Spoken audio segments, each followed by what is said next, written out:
G20 summit has concluded. India has achieved whatever it set out to do. It's just getting underway now in Delhi in India. I'm here on the street of New Delhi, India.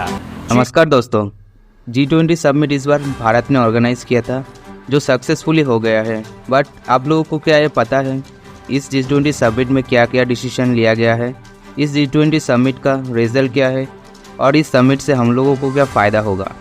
और सबसे important बात, G20 अब G20 नहीं रहा, बदलकर G21 हो गया है। अगर आपको डिटेल्स में जानना है ये सब चीज़ तो वीडियो को एंड तक देखते रहो। और हाँ, मैं वीडियो के लास्ट में ये भी बताऊंगा G21 नाम क्यों रखा गया है। तो चलिए दोस्तों जानने की कोशिश करते हैं।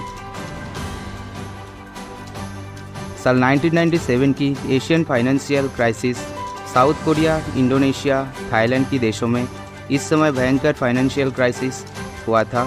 ये क्राइसिस इतनी बड़ी थी, इसकी वजह से हांगकांग, लाओस, मलेशिया, फिलीपीन और कुछ हद तक चाइना, जापान, सिंगापुर, ताइवान और वियतनाम जैसे देश भी इफेक्ट हुई। इन देशों में करेंसी वैल्यू बहुत ही ज़्यादा कम होने लगी, बेरोजगारी बढ़ने लगी और दोस्तों कुछ देशों में तो दंगे भी होने लगी।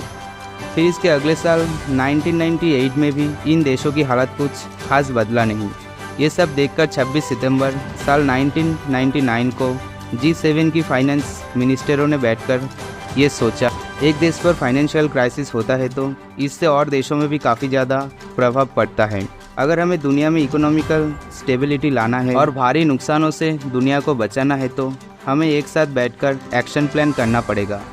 तो दोस्तों इस तरीके से बना था G20। गाइस, मैं ये इंसिडेंट इसलिए बताया क्योंकि बहुत सारे लोगों को ये चीज़ पता नहीं होता है। चलिए वीडियो में आगे बढ़ते हैं।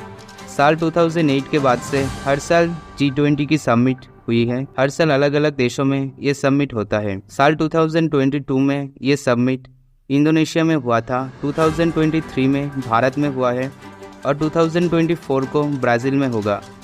और दोस्तों इसके बाद फिर साल 2042 में G20 समिट इंडिया में होगा। गाइस, अब जान लेते हैं इस बार समिट में क्या क्या डिसीजन लिया गया है। Decision number 1, G20 is now G21. Decision number 2, Global Biofuel Alliance. Decision number 3, India, Middle East, Europe Economic Corridor. Decision number 4, triple the renewable capacity. Decision number 5, the Delhi Declaration. And last decision number 6, the Crypto Saga. दोस्तों अगर इन टॉपिकों पर आपको details में video चाहिए तो आप comment करके बता सकते हैं। चलिए दोस्तों अब जानते हैं इस बार की G20 समिट में हम लोगों को क्या फ़ायदा हुआ है। इस बार की समिट हमारे देश में हुआ है, ये चीज़ हम लोगों के लिए बहुत ही ज़्यादा प्राउड की बात है। गाइस, इंडिया पूरे विश्व का नंबर 1 इकोनॉमिक ग्रोथ कंट्री बनने जा रहा है। भारत में भी इन्वेस्ट करने बाहर से इन्वेस्टर आएगा नया नया सेक्टरों पर। इस सेक्टरों में जॉब वैकेंसी भी काफ़ी ज़्यादा निकलेगी। इस बार की समिट से हमारे एग्रीकल्चर को डेवलप करने में ज़्यादा फोकस किया जा रहा है। दोस्तों सोलर एनर्जी पर बहुत ही ज़्यादा फोकस किया जा रहा है। इसके ऊपर कुछ बड़े बड़े डिसीजन भी लिया गया है। चलिए दोस्तों अब जानते हैं इस बार की समिट पर कौन कौन सी कंट्री को इन्वाइट किया गया था और कौन कौन सी कंट्री इस समिट पे नहीं आया है।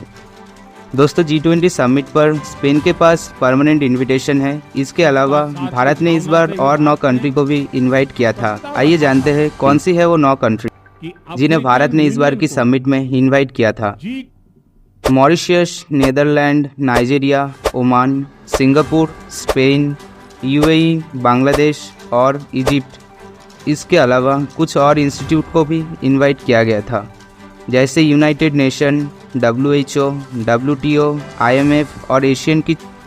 अब जानते हो कौन सी देश हैं जो नई दिल्ली में हुआ समिट पर नहीं आई।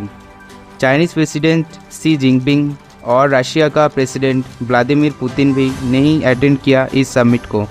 दोस्तों अगर आपको वीडियो अच्छा लग रहा है तो वीडियो को एक लाइक कर देना और अगर वीडियो पे कुछ समझ में नहीं आ रहा है तो आप कमेंट करके बता सकते हैं। दोस्तों वीडियो की शुरू में मैं बताया था G20 अब बदलकर G21 हो गया है। तो चलिए दोस्तों इस चीज़ को समझने की कोशिश करते हैं।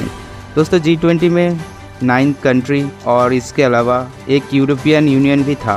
भारत की न्यू दिल्ली में हुई G20 की समिट में अफ्रीका यूनियन को भी ऐड कर दिया गया है और अफ्रीका यूनियन को फुल मेंबर बना दी गई है और ये एक बहुत ही ज़्यादा मेजर स्टेप है।